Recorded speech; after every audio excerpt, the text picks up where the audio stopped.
Nabi Adam alaihissalam melihat ruh keturunannya. Setelah Allah Subhanahu wa Ta'ala menciptakan Nabi Adam alaihissalam sebagai manusia pertama, Allah tidak hanya memberinya tubuh dan ruh, tetapi juga memperlihatkan kepadanya sebuah hakikat besar, bahwa dari punggung Adam akan lahir generasi demi generasi manusia hingga akhir zaman. Peristiwa agung ini terekam dalam hadits sahih yang diriwayatkan oleh Abu Hurairah radhiyallahu anhu dan dicatat oleh Imam At-Tirmidzi. Dikisahkan, setelah Allah menciptakan Nabi Adam, Allah Subhanahu wa Ta'ala mengusap punggungnya, maka berjatuhanlah dari punggung Adam seluruh ruh keturunannya yang akan diciptakan hingga hari kiamat. Ruh-ruh itu kemudian ditampakkan kepada Nabi Adam. Di antara ruh-ruh tersebut, tampaklah cahaya di antara kedua mata setiap manusia. Namun, ada satu ruh yang membuat Nabi Adam alaihissalam kagum, karena cahaya yang memancar begitu terang dibandingkan dengan yang lainnya. Demikianlah dikisahkan dalam sebuah hadits sahih, riwayat Abu Hurairah radhiyallahu anhu. Setelah Allah Subhanahu wa Ta'ala menampakkan ruh-ruh keturunan Nabi Adam alaihissalam, pandangan beliau tertuju pada satu sosok yang berbeda dari yang lain. Tampak padanya cahaya yang begitu terang, berkilau di antara kedua matanya.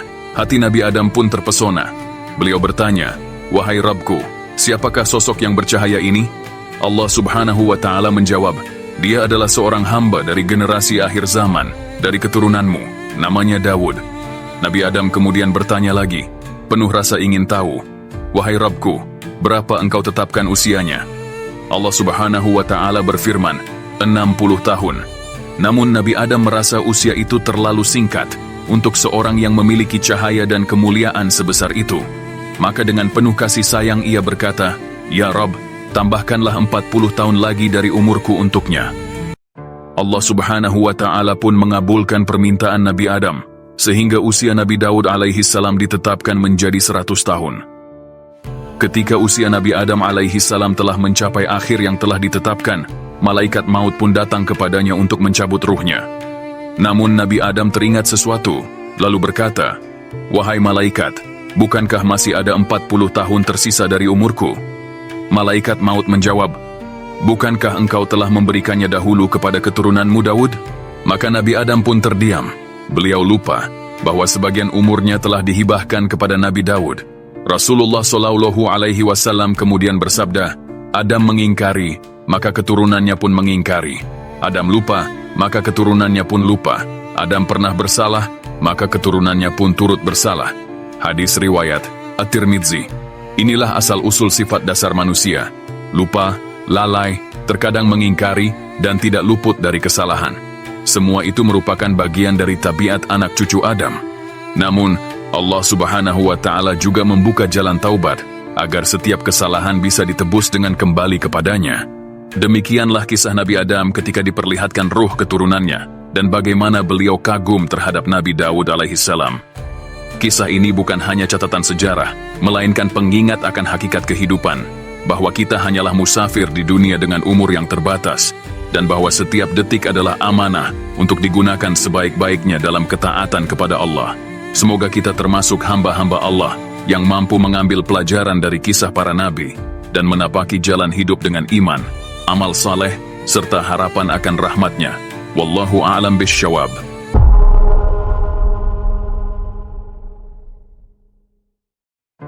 Nabi Adam bisa melihat surga dan neraka sebelum memasukinya.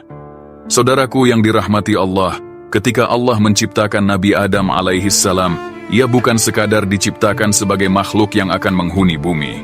Nabi Adam adalah bapa dari seluruh manusia, khalifah pertama yang Allah pilih untuk memimpin di muka bumi. Namun sebelum Nabi Adam turun ke dunia, ia terlebih dahulu diperlihatkan oleh Allah pemandangan agung, surga dan neraka.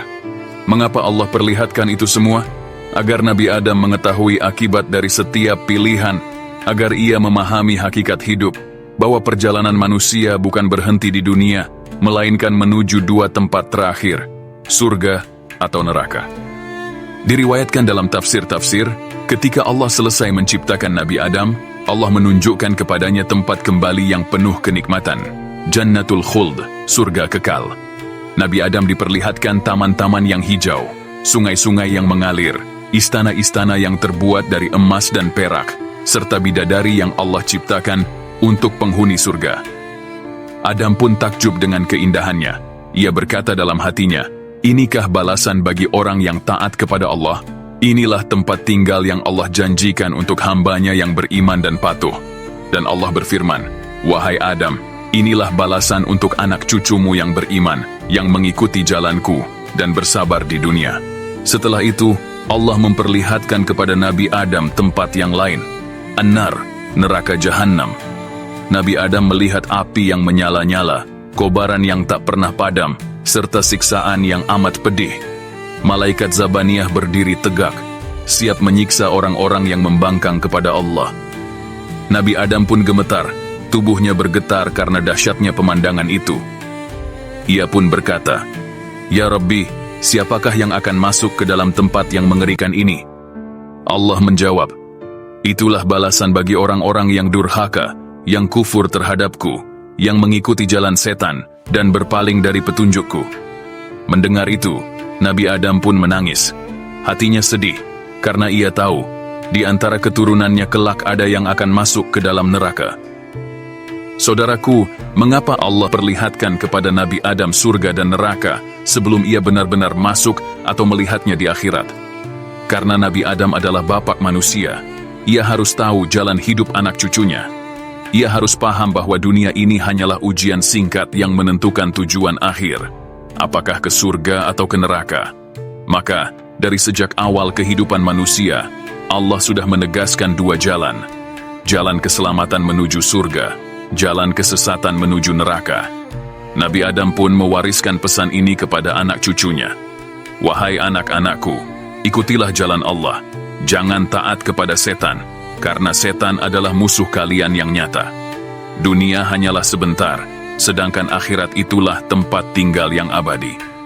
Bayangkan saudaraku, Nabi Adam saja bergetar ketika melihat neraka dari jauh, padahal ia seorang nabi yang dijamin mulia.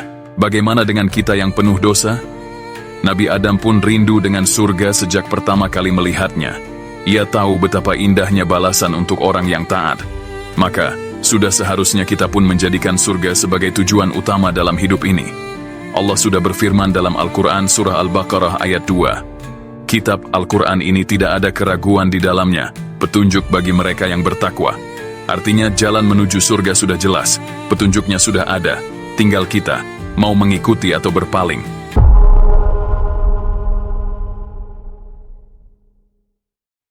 Nabi Adam membangun Ka'bah pertama kali. Saudaraku yang dirahmati Allah, hari ini kita mengenal Ka'bah sebagai bangunan suci di Masjidil Haram, kiblat solat seluruh umat Islam di penjuru dunia. Setiap detik, jutaan orang menoleh ke arahnya dalam doa, dan setiap tahun jutaan manusia berhaji mengelilinginya. Namun tahukah kita, bahwa sejarah Ka'bah tidak hanya dimulai dari Nabi Ibrahim dan Ismail saja? Sebagian riwayat menyebutkan bahwa Ka'bah pertama kali dibangun oleh Nabi Adam alaihissalam, bapak seluruh manusia. Ketika Nabi Adam diturunkan ke bumi, ia tidak hanya memulai kehidupan baru sebagai khalifah, ia juga membawa misi suci, menegakkan ibadah kepada Allah. Dalam sebuah riwayat, Allah menurunkan perintah kepada Nabi Adam untuk membangun sebuah rumah suci, sebagai tempat beribadah dan mengingatnya. Rumah itu kelak akan dikenal sebagai Baitullah, rumah Allah. Ibnu Katsir dalam Al-Bidayah wa Nihayah menyebutkan bahwa tempat Ka'bah telah ditentukan sejak awal penciptaan bumi. Bahkan sebagian Atsar menyebut, sesungguhnya Ka'bah itu adalah rumah pertama yang dibangun untuk manusia, tempat yang diberkahi, dan petunjuk bagi semesta alam. Al-Quran Surah Ali Imran ayat 96. Riwayat menyebutkan, Allah mengutus para malaikat untuk menunjukkan kepada Nabi Adam lokasi Ka'bah. Para malaikat menuntunnya menuju sebuah lembah tandus yang kelak dikenal sebagai Makkah. Di sanalah Nabi Adam diperintahkan untuk membangun rumah ibadah. Para malaikat mengajarkan tata cara membangunnya. Bahkan sebagian ulama meriwayatkan bahwa pondasi Ka'bah sudah ada sejak zaman para malaikat sebelum Nabi Adam diciptakan. Nabi Adam pun mulai membangun Ka'bah dengan bimbingan malaikat. Dikisahkan, batu-batunya diambil dari berbagai gunung di bumi. Fondasinya ditancapkan di atas tempat yang Allah pilih. Malaikat Jibril turun membantu Nabi Adam menyelesaikan pembangunan itu. Bangunan Ka'bah pada masa itu tidaklah seperti yang kita lihat hari ini. Ia sederhana, hanya berupa susunan batu, tetapi penuh cahaya dan keberkahan. Setelah selesai, Allah memerintahkan Nabi Adam untuk melakukan tawaf, mengelilingi Ka'bah. Malaikat Jibril berkata, "Wahai Adam, inilah rumah Allah. Bertawaflah engkau sebagaimana para malaikat bertawaf di Baitul Ma'mur di langit." Sejak itulah ibadah tawaf dimulai, yang kemudian dilanjutkan oleh keturunannya, termasuk Nabi Ibrahim dan Nabi Muhammad SAW. Seiring perjalanan waktu, setelah wafatnya Nabi Adam, terjadi banjir besar di zaman Nabi Nuh alaihissalam. Banjir itu menutupi bangunan Ka'bah hingga hanya fondasinya yang tersisa. Berabad-abad kemudian, Allah kembali memerintahkan Nabi Ibrahim dan putranya, Nabi Ismail, untuk meninggikan kembali bangunan Ka'bah di atas fondasi yang pernah didirikan Nabi Adam. Allah berfirman, "Dan ingatlah, ketika Ibrahim meninggikan fondasi Baitullah bersama Ismail seraya berdoa, 'Ya Tuhan kami, terimalah dari kami amal kami. Sesungguhnya Engkau Maha Mendengar lagi Maha Mengetahui.'" Al-Quran Surah Al-Baqarah ayat 127. Inilah yang kemudian menjadi sejarah yang dikenal umat Islam hingga kini.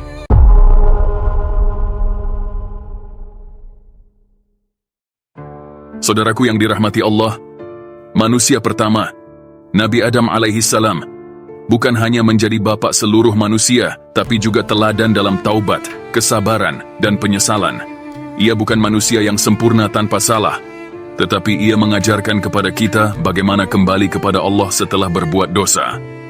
Tahukah kita bahwa dalam riwayat disebutkan, Nabi Adam menangis selama 200 tahun, menyesali kesalahannya karena memakan buah terlarang di surga. Allah telah mengizinkan Nabi Adam dan Hawa menikmati semua kenikmatan surga, kecuali satu pohon yang dilarang. Namun, karena tipu daya iblis, keduanya tergoda. Allah berfirman dalam Al-Quran, Surah Al-Baqarah, ayat 35.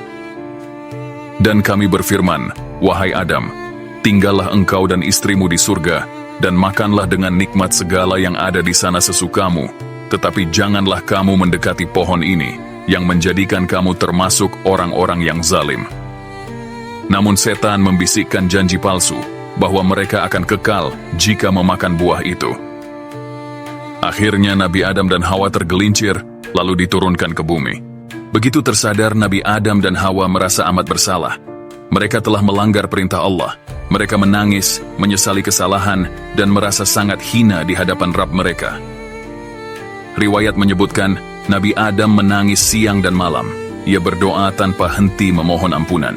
Ia tidak lagi merasakan kenikmatan dunia, kecuali rasa rindu untuk kembali mendapat ampunan Allah. Doa yang paling sering Nabi Adam panjatkan adalah doa yang diabadikan dalam Al-Quran Surah Al-A'raf, ayat 23. "Rabbana zalamna anfusana, wa illam taghfir lana, wa tarhamna lanakunanna minal khasirin." Ya Tuhan kami telah menzalimi diri kami sendiri. Jika Engkau tidak mengampuni kami dan memberi rahmat, niscaya kami termasuk orang-orang yang merugi. Dalam sebagian atsar, disebutkan bahwa Nabi Adam menangis selama 200 tahun lamanya. Setiap pagi ia menangis, mengingat surga yang hilang. Setiap malam ia menangis, takut tidak diampuni. Air matanya mengalir hingga membentuk aliran di bumi.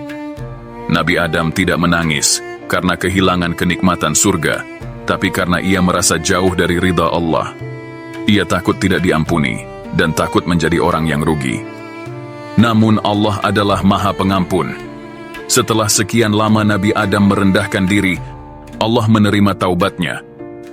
Al-Quran Surah Al-Baqarah ayat 37. Kemudian Adam menerima beberapa kalimat dari Tuhannya.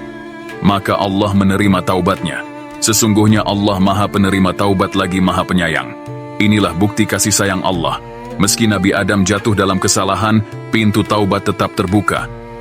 Bahkan dari kisah ini kita belajar bahwa setiap dosa sebesar apapun, selama kita menyesal, menangis, dan kembali kepada Allah, niscaya Dia akan mengampuni. Saudaraku, bayangkanlah, Nabi Adam, manusia pertama, seorang nabi yang Allah muliakan, bisa menangis 200 tahun karena satu dosa. Bagaimana dengan kita yang setiap hari bergelimang dosa? Jika Nabi Adam saja begitu takut pada murka Allah, seharusnya kita pun lebih banyak menangis, lebih banyak bertaubat, dan lebih sering merendahkan diri. Semoga kita bisa mengambil teladan dari Nabi Adam, menjadikan tangisan kita sebagai penebus dosa, dan semoga Allah menerima taubat kita, sebagaimana Dia menerima taubat bapa kita, Nabi Adam alaihi salam. Amin ya Rabbal Alamin.